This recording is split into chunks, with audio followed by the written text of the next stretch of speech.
Om Shanti. Good morning प्यारे भाई बहनों। आज 11 अगस्त 2025 है। आज की मुरली से हम सभी मुख्य 5 बातें सुनते हैं।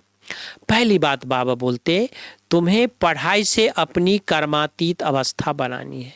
मीठे बच्चे, तुम्हें पढ़ाई से अपनी कर्मातीत अवस्था बनानी है। साथ साथ पतित से पावन बनाने की रास्ता बताना है। रूहानी सर्विस करनी है।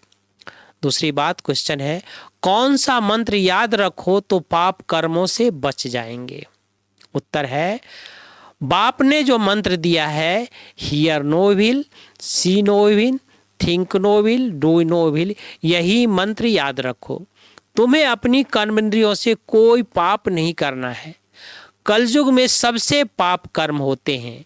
कलयुग में सबसे पाप कर्म होते हैं, कर्म ही होते रहते हैं।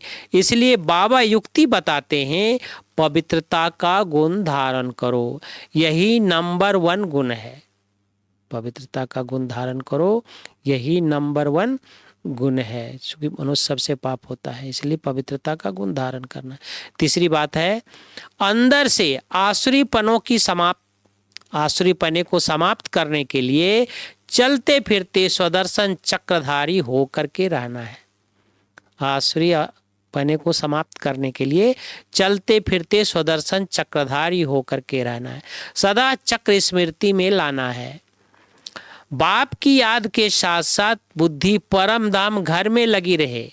बाप ने जो स्मृतियां दिलाई है, उसका सिमरन कर अपना कल्याण करना है।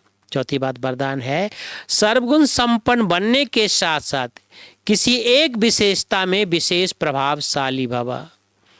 जैसे डॉक्टर जनरल बीमारियों की नॉलेज तो रखते हैं, लेकिन साथ साथ किसी बात की विशेष नॉलेज में नामी ग्रामी हो जाते हैं।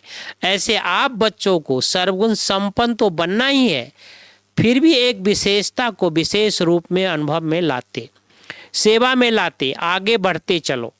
जैसे सरस्वती को विद्या की देवी, लक्ष्मी को धन की देवी कह करके पूजते हैं, ऐसे अपने में सर्वगुण सर्व शक्तियाँ होते भी एक विशेषता में विशेष रिसर्च कर स्वयं को प्रभावशाली बनाओ।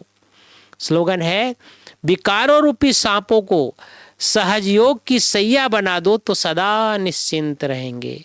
विकारों रूपी सांपों को सहजयोग की सैया बना दो तो सदा निश्चिंत रहेंगे। ओम शांति, ओम शांति। Thank you Baba.